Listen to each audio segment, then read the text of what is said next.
आपका स्वागत है हमारी नई वीडियो में। आज जिस शख्सियत के बारे में बताने जा रहा हूँ वह अपने पिता से प्रेरित होकर एक साधारण सी पहल से अपने आसपास के हजारों झुग्गी झोपड़ियों के बच्चों की जिंदगी बदल रही है। जब से वह बच्ची थी उसके पिता उसके रोल मॉडल थे। पेशे से वायलिन वादक, वह अपने खाली समय में नेत्रहीन छात्रों को मुफ्त में पढ़ाते थे और इससे हमेशा राव प्रेरित होती थी। बीना कहती है, मैंने हमेशा अपने पिता को कम विशेषाधिकार वाले लोगों की मदद करते देखा है और इससे मुझे प्रेरणा मिली है। मुझे उम्मीद थी कि एक दिन मैं ऐसा कुछ करूंगी जिससे वंचित और जीवन पर बड़ा असर पड़ेगा और मुझे खुशी होगी कि मैं ऐसा करने में कामयाब रही। उन्होंने 2006 में अपने पति की मदद से झुग्गी के बच्चों के लिए एक निःशुल्क कोचिंग संस्थान प्रयासा की शुरुआत की। शुरुआत में 2-3 बच्चों को खुद पढ़ाने के साथ शुरुआत की। अब उनके पास 34 स्वयंसेवकों की टीम है और जो 8 अलग अलग कोचिंग केंद्रों में लगभग 1200 छात्रों को पढ़ाती है, सूरत, गुजरात भर में। बीना विभिन्न स्वयंसेवकों की मदद से कक्षा 3 से 8वीं के बीच छात्रों के लिए विभिन्न संस्थानों पर मुफ्त में कोचिंग आयोजित करती है। वह स्वयंसेवकों को अपनी स्वयं की जेब से कुछ दान जो कि प्रार्थना प्रयास करती है। एक बैच में 30 छात्र हैं और शाम 6 से रात 8 बजे तक कक्षाएं संचालित की जाती हैं। बुनियादी विषयों को पढ़ाने के अलावा वह नैतिक शिक्षा प्रदान करती हैं और छात्रों को विभिन्न कला और शिल्प गतिविधियों में नैतिक होने के लिए प्रोत्साहन करती हैं। पाठ्यक्रम में अनुशासन, योग, तरीके और अन्य पहलुओं को शामिल करके समग्र शिक्षा पर जोर दिया जाता है जो अक्सर सरकारी स्कूलों द्वारा उपेक्षित होते हैं। उच्च कक्षाओं के छात्रों को विशिष्ट क्षेत्रों में परीक्षित करने के लिए विभिन्न विज्ञान और खेल कार्यशालाओं के लिए ले जाया जाता है ताकि भविष्य में भी उनकी मदद की जा सके।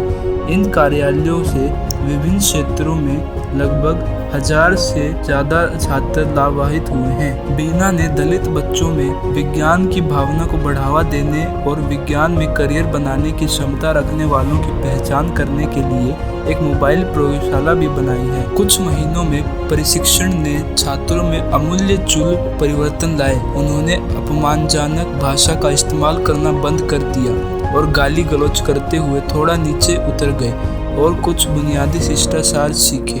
वे अधिक अनुशासित हो गए और शिक्षाविदों में बेहतर परिणाम दिखाने लगे। बीना और उनकी टीम ने इन झुग्गी झोपड़ियों के बच्चों को उनमें पढ़ने की आदत बढ़ाने के लिए किताबें भी वितरित की।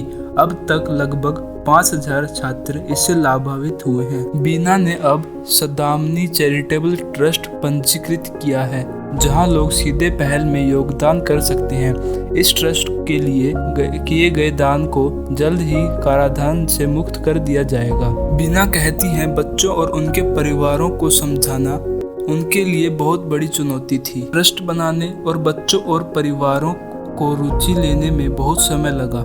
इसके अलावा सही भावना के साथ संपृक्त स्वयंसेवकों को प्रयास करना महत्वपूर्ण है और क्योंकि हम उन्हें ज़्यादा भुगतान नहीं करते हैं इसलिए हमें उन्हें सही राय पर प्रहार करने के लिए राजी करना होगा। छात्रों को व्यस्त रखने के लिए टीम को विभिन्न नवीन और दिलचस्प तरीकों के साथ आना होगा। बीना कहती हैं, हर दिन यहाँ एक सबक है।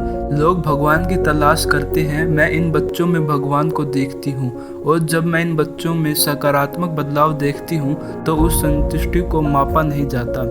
बीना एक घटना को याद करती हैं जब उन्हें स्वयंसेवकों को भुगतान करने के लिए 15,000 रुपए की आवश्यकता होती थी। उन्होंने उन लोगों की प्रतिक्रिया नहीं मिली जिन्हें उन्होंने संपर्क किया था। हलपति समाज से एक व्यक्ति जो शराब की दुकान का मालिक था बीना के पास आया और मदद की पेशकश की। बीना आश्चर्यचकित थी और उसने उसके गंभीर इशारे के पीछे का कारण पूछा। मैं बूढ़े होने पर अपने बच्चों को शराब नहीं बेचना चाहता। मैं चाहूँगा कि वे पढ़ाई करें और अच्छी नौकरी हासिल करें और आप उन्हें इस हासिल करने में मदद कर रहे हैं। बीना का स्थानांतरित कर दिया गया और कम्युनिटी के लिए और अधिक करने के लिए फैसला किया। बीना ट्रस्ट से कुछ भी नहीं कमाती है और वह झुग्गी के बच्चों की भागीदारी के अलावा कुछ भी उम्मीद नहीं करती है। वह इन छात्रों को मुख्यधारा के स्कूल के छात्रों के रूप में अच्छा बनाने के लिए एक मिशन पर हैं।